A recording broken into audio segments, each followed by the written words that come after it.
1절을 보시면 아브라함과 다윗의 자손 예수 그리스도의 계보라 이렇게 되어 있죠. 마태복음을 시작하면서 가장 중요하게 생각하는 게 드러나기 시작합니다. 창세기 1장에서는 하나님이 태초에 천지를 창조하셨다는 내용으로 시작하죠. 굉장히 중요한 내용이죠. 그래서 성경의 출발은 하나님이 천지를 창조하는 것부터 시작합니다. 그러면 신약 성경의 시작은 뭐냐? 예수 그리스도부터 시작합니다. 그래서 아브라함과 다윗의 자손 예수 그리스도의 족보라 이렇게 시작을 합니다. 그만큼 마태복음에서 중요하게 생각하는 것, 신약 성경에서 가장 중요하게 생각하는 것은 바로 예수 그리스도죠. 예수 그리스도는 구약 성경에서는 단 한 번도 이름이 언급된 적이 없습니다. 비록 이사야부터 시작해서 구약의 선지자들이 예수 그리스도의 오신 그때를 많이 노래했습니다. 700년 전, 800년 전 그때부터 시작해서 끊임없이 하나님의 아들 구세주가 오신다는 것을 이야기했지만 예수 그리스도라는 말이 나온 적은 한 번도 없습니다. 그런데 이제 드디어 마태복음 신약 성경이 시작되면서부터 예수 그리스도가 기록되는데 그것도 마태복음 1장 1절에 정확하게 예수 그리스도를 이야기하고 있습니다. 그만큼 예수 그리스도는 신약 성경에 있어서는 가장 먼저 나올 만큼 중요한 분이죠. 그래서 우리는 성경을 이제 학자들이 이렇게 나눴잖아요. 성경을 어떻게 나누냐면 신약과 구약을 나눌 때 구약은 한마디로 표현하면 오실 메시아다 그랬죠. 신약 성경은 오신 메시아죠. 그런데 신약 성경을 나눠서 요한계시록에 가보면 뭐라고 되어 있냐면 다시 오실 메시아죠. 그래서 성경을 그냥 둘로 나눈다면 오실 메시아와 오신 메시아인데 그걸 다시 하나 더 나눈다면 다시 오실 메시아. 그래서 나중에 보니까 이게 다 메시아의 이야기다라고 이야기를 했었습니다.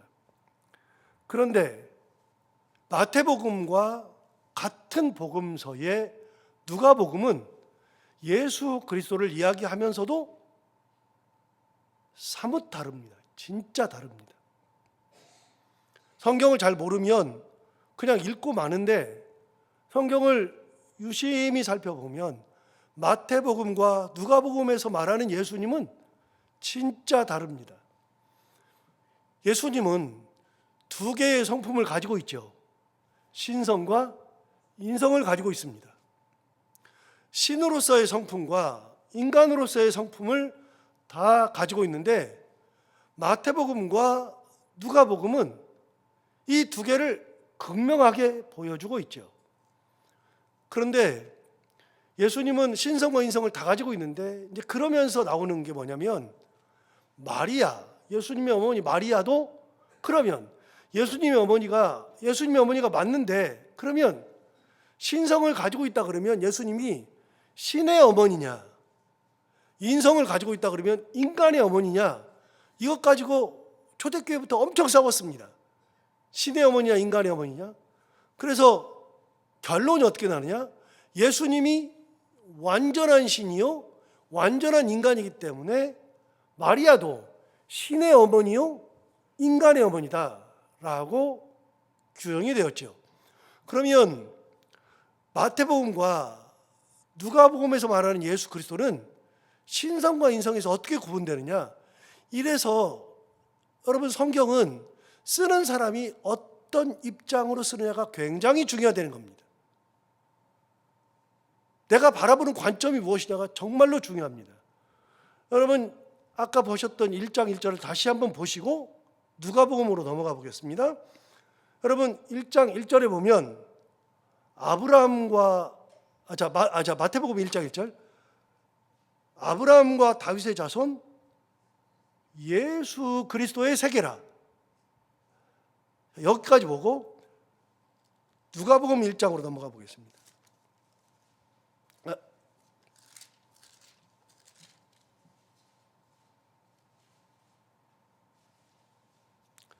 죄송합니다. 마가복음 1장을 보겠습니다. 마가복음 1장. 마가복음 1장도 보고 이제 누가복음으로 가보겠습니다. 자, 마가복음에서 마가가 보는 게 뭐냐?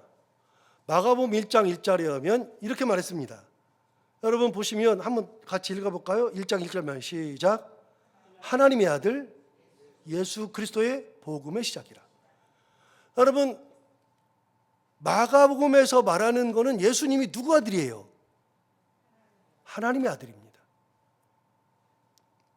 그럼 마가는 예수 그리스도의 성품 중에 하나님의 아들 신성에다가 주안점을 둔 거죠.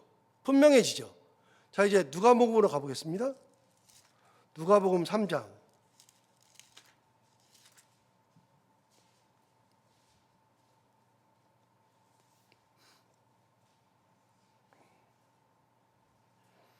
누가복음 3장을 가서 보시면 마태복음 1장도 족보로 시작하죠. 마태복음 1장도 족보로 시작하는데 누가복음 3장도 족보가 나옵니다. 23절을 보시면 누가복음 3장 23절에 보시면 23절 위에 뭐라고 써 있냐면 예수의 족보라고 시작합니다. 자, 그런데 보시면 예수께서 가르침을 시작하실 때 30세쯤 되시니라. 그래서 여기 30이라는 게 나왔기 때문에 예수님이 공생애를 30살에 시작했다고 말하는 겁니다. 그런데 23절 하반절 사람들이 아는 대로는 요셉의 아들이니 그러면서 이제는 거꾸로 올라갑니다. 거꾸로. 아까는 아브라함부터 다윗에서 아브라함부터 쭉 내려와서 예수님으로 갔죠. 여기는요 거꾸로 예수의 아버지가 요셉이고 요셉의 위가 누구고 그 위가 누구고, 그래서 완전히 반대로 기록합니다. 같은 족보지만 반대로 기록하죠.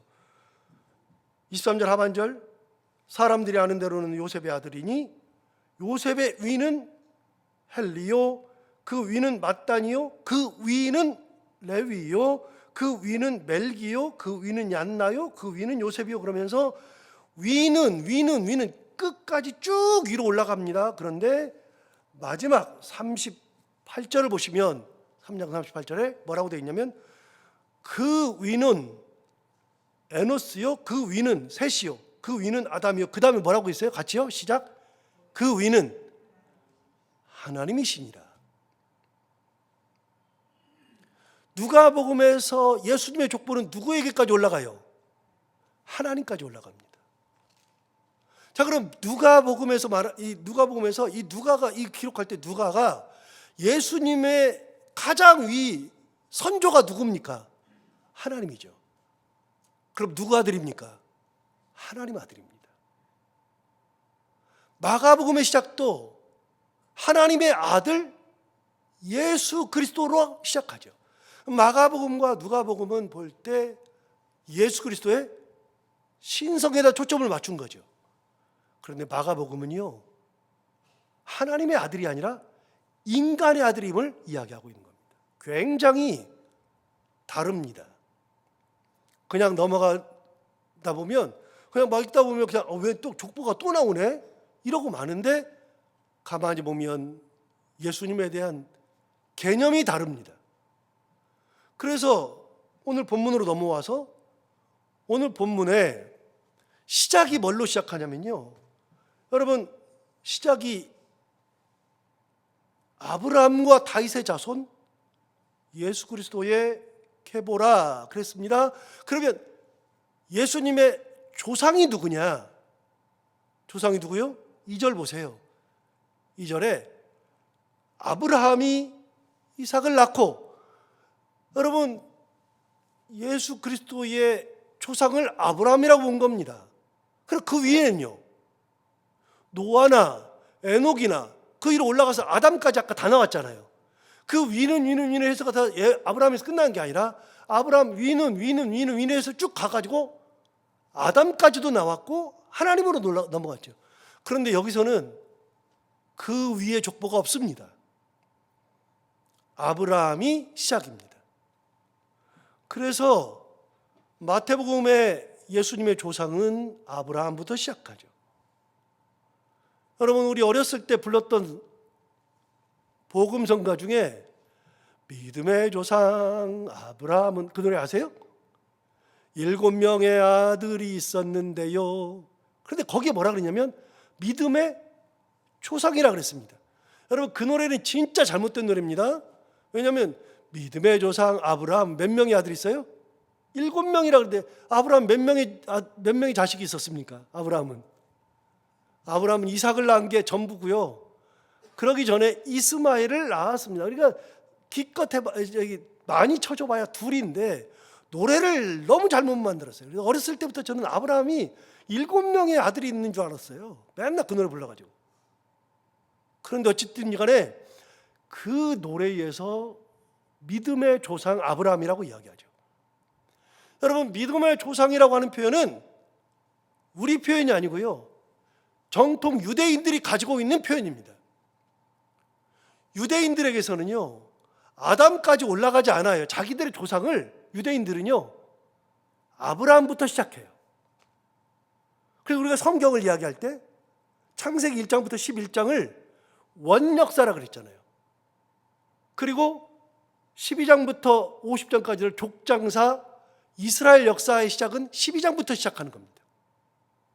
원역사라고 하는 것은 아브라함 이전에 세계의 역사를 얘기해요. 세계사.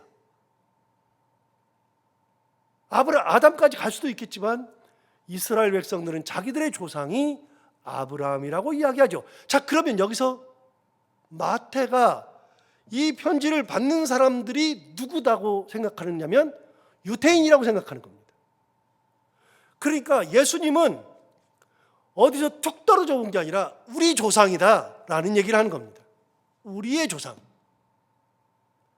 마태가 타겟으로 삼고 있는 사람은 누구냐면 이방인들이 아니라 유대인들입니다. 유대인들이 이야기를 딱 들으면서 예수님 돌아가셨잖아요. 후대 기록이니까. 예수님 돌아가시고 예수님에 대해서 전파를 막 하고 있는데 유대인들이 잘 안 믿으려고 그래요. 그런데 마태복음을 딱 던져주면 처음부터 보는 게 아브라함과 다윗의 자손. 그 순간에 아하, 예수 그리스도께서 우리 조상이구나, 어디서 뚝 떨어진 존재가 아니구나 라는 것을 알게 되는 거죠. 그래서 유대인들이 이 편지를, 이 글을 읽었을 때에는 예수님에 대해서 거부하는 것이 아니에요. 여러분, 우리 종씨 만나면 희한하게 반갑잖아요. 너무나 반갑잖아요. 여러분, 저도 유씨인데 누군가가 유 누구 나오면 딱 쳐다봐요. 유씨? 그러면서 물어봐요. 어디 유씨입니까? 꼭 물어봐요. 어디 유씨라고 저랑 같잖아요. 그러면 진짜 이렇게 유씨 중에서 그 유씨 그러면 또 물어봐요. 파가 어디입니까? 파까지 맞추잖아요. 야, 그럼 완전 형제예요. 그리고 희한하게 마음이 확 열려. 여러분 안 그래요? 저는 그러던데. 그런데 저희 종씨는요, 유씨는 옛날에 차씨랑 결혼을 못했습니다. 그거는 법적으로 결혼이 안 됩니다. 왜냐하면 차씨에서 유씨가 나왔거든요. 그러니까 차씨는 우리의 큰 집입니다. 그 희한하게 차씨만 봐도 반가워요. 여러분, 나랑 같은 성만 가져도 굉장히 반가운데 유대인들이 이 글을 딱 읽으면서 아브라함의 자손 예수 그리스도 라고 얘기했을 때는 우리 유대인이네. 그래서 예수를 거부하지 못하는 겁니다. 두 번째, 다윗의 자손입니다. 다윗이라고 하는 것은 이스라엘 사람들이, 유대인들이 가장 좋아하는 사람이라 그랬죠. 그럼 다윗의 자손이라 그랬을 때는 아하, 진짜 유대인이네. 여러분 기억하십니까? 제가 성경 공부하면서 계속 얘기하는데, 설교하면서도 얘기하는데, 이스라엘은 둘로 나뉘어져 가지고 남쪽과 북쪽으로 나뉘어져서 북쪽 이스라엘과 남쪽 유다가 있었는데, 북쪽 이스라엘은 아수르에 멸망했다 그랬죠. 남쪽 유다는 바벨론에 멸망했어요. 자, 북쪽 이스라엘이 멸망할 때 아수르에 멸망당한 다음에 아수르의 정책이 뭐라 그랬죠? 섞어버리는 혼합 정책을 썼다 그랬죠. 아수르는요, 피를 섞었어요. 그러니까 아수르는 이 유대인, 이스라엘, 북쪽 이스라엘 남자를 데려다가 아수르 여자랑 결혼시켜 버렸어요. 그리고 이스라엘 여자는 아수르 남자랑 결혼시켰어요. 그렇게 되면 처음에 결혼했을 때는 정체성을 잊어버리지 않으려고 무진장 노력합니다. 그런데 그 피가 또 섞여요. 또 섞이고 2대, 3대, 4대가 내려가면 정체성이 흐려져 버리죠. 내가 이스라엘 사람인지 아수르 사람인지 굉장히 정체성이 흐려집니다. 2, 3대까지는 어떻게 유지되는데 그 다음부터는 완전히 다 흐려져 가지고요.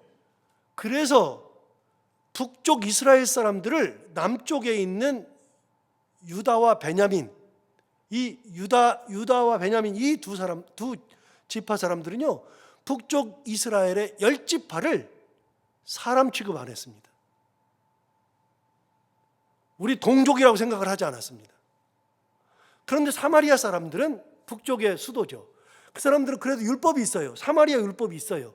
그 율법대로 살려고 노력했어요. 노력했어도 남쪽에 있는 유대 사람들은 사람 취급하지 않았죠. 우리 동족이라고 생각하지 않았죠. 그래서 사마리아를 지나가지도 않았습니다. 북쪽 갈릴리에서 남쪽 유다를 내려올 때 가장 빠른 길이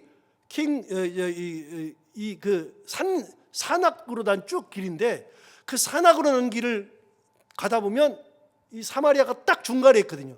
그래서 그 길이 진짜 쉬운데 진짜 어렵게 갈릴리에서부터 요단강 넘어서 이쪽으로 요단 넘어가 가지고 킹사웨이 왕의 대로를 따라서 쭉 내려온 다음에 다시 요단강을 건너서 여리고로 지나서 예루살렘으로 들어갔죠. 절대로 사마리아도 들어가지 않았죠. 그런데 요한복음에 보면 예수님이 사마리아를 갔잖아요. 거기다가 사마리아 가서 사마리아 수가성 여인을 만났죠. 물 달라 그러니까 그 여인의 첫 마디가 뭡니까? 당신은 유대인으로서 어찌 나에게 물을 달라 하나이까?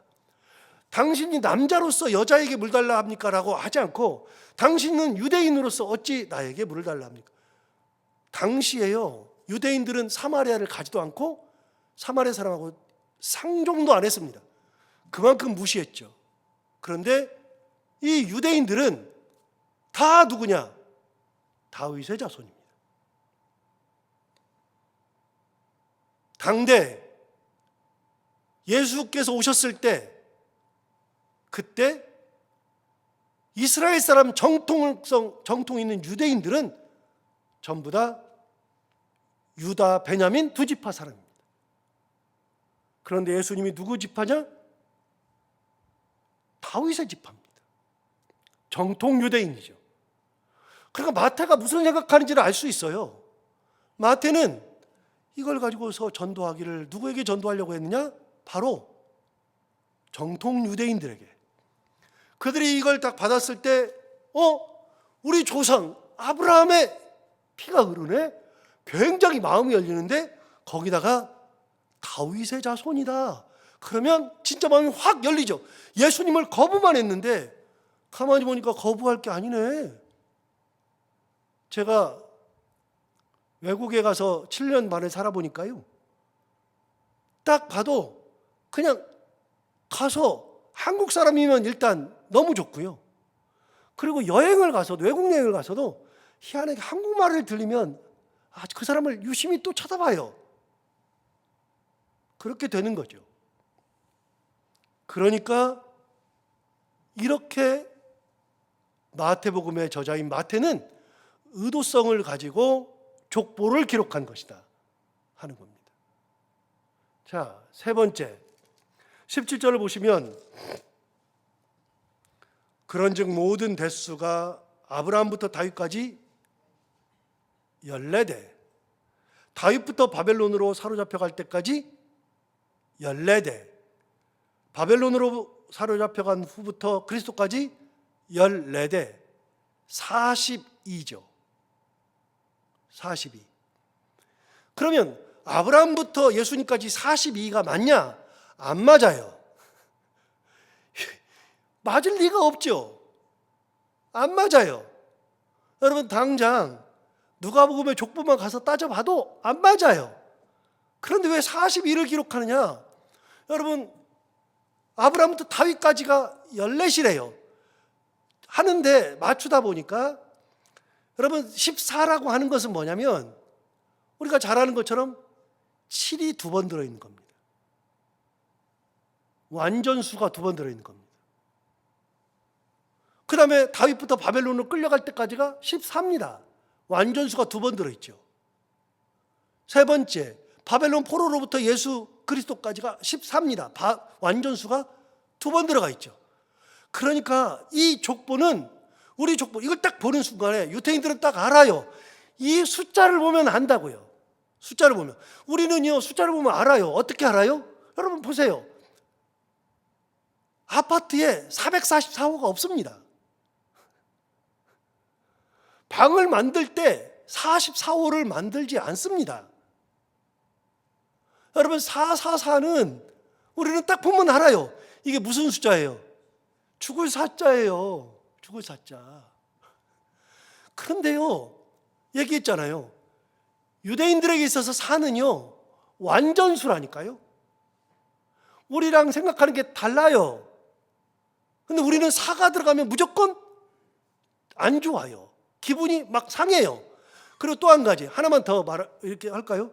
제가 여러분들의 이름을 쫙 나열해가지고 벽보에다 딱 붙이는데 딱 붙일 때 제 이름부터 써요. 유창원 쓰고 그 다음에 누구 다 썼어요. 썼는데 뭘로 쓰느냐? 매직으로 딱 보면 굉장히 굵고 잘 썼어요. 그런데 매직으로 딱 썼는데 보니까 빨강색으로 다 썼네. 누군가 얘기할 텐데요. 왜 이름을 빨강색으로 쓰냐고요? 빨강색은 언제 써요? 그거는 죽었을 때나 쓰는 거지 이게. 빨강색은 피라고 생각하는 거죠. 우리는요 숫자를 봐도 알고 글자를 봐도 알고 뭘 하는지도 다 알아요. 유럽에서는요 가장 나쁜 숫자가 13이에요. 13. 13이 가장 나빠요. 우리는 13이 나쁘다고 생각한 적 있어요? 없어요. 제가 생년월일이 6월 13일인데 그래서 저는 6자도 이게 7에서 하나 빠진 6자가 이게 진짜 나쁜 숫자거든요. 7에서 하나 빠진 숫자. 저는 6월 13일이에요. 거기다가 저는 66년생이에요. 앞에만 보면 66년 6월이죠. 나는 뭐예요? 66? 6이죠. 그럼 제가 기분 엄청 나빠요? 우리는 다 알아요. 숫자 보면 다 아는데 유대인들은요 이게 딱 보는 순간에 야 이게 무슨 42이야? 아니야, 더 많아, 훨씬 많아. 다 알아요. 아는데 딱 보면서 아는데 딱 보는 순간에 무슨 생각이 드느냐? 아하, 이게 진짜 유대인 맞네. 7자를 쓰려 그러네. 하나님의 완전수네. 다 알아요. 그래서 14, 14, 14, 42 이게 전부 다 의도성이 있는 거예요. 의도성이. 누구에게 맞췄다? 유대인들에게 맞췄다. 유대인들에게. 오늘은 여기까지 할까요? 하나가 더 있는데 6시가 돼가지고. 자, 오늘부터 마태복음이 시작하는데 예수님은 인간이 되신, 하나님으로서 인간이 되신 귀한 분. 이 예수 그리스도의 은혜를 앞으로 살펴볼 텐데 그 예수님과 항상 동행하며 은혜 가운데 살아가는 우리가 다 되기를 바랍니다. 기도하겠습니다. 하나님 아버지,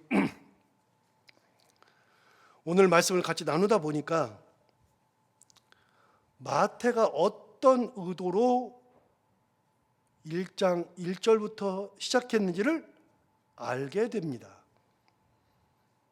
성경을 그냥 볼 때는 막 넘어가는 것이지만 성경을 이렇게 하나하나 따져보면 다 의도가 있고 무슨 말을 하려는지 알겠고, 이것이 다 결국은 하나님의 아들을 나타내기 위해서, 또 한 가지는 전도하기 위해서, 유대인들에게 이 모든 것을 가르쳐 주기 위해서 이렇게 썼다는 것을 알게 됩니다. 하나님 아버지 하나부터 열까지 예수를 드러내려고 했던 마태처럼 우리도 인생을 살아가면서 예수 그리스도를 드러내며 은혜 가운데 살아가며 주님의 크신 권능 가운데 이 땅 살아가는 동안 하나님의 크신 권능을 누리며 살아갈 수 있는 저희들 모두가 다 되게 하여 주옵소서. 하나님 아버지, 오늘 또 이 말씀을 기억하며 살게 하여 주옵시고, 기도로 나온 사랑하는 성도들 한 분 한 분의 기도가 다 있을 텐데 그 기도를 다 들어응답해 주시기 원하며, 특별히 오늘은 눈이 온다 그러는데 눈 올 때 사랑하는 성도들 한 분도 미끄러지지 아니하고 다치지 아니하고 오늘도 잘 지낼 수 있도록 지켜주시기 원하며, 해야 되는 것들을 기쁨으로 잘 감당하고 만나는 분들과 함께 웃고 행복한 하루가 되게 하여 주옵소서. 예수님 이름으로 기도하옵나이다.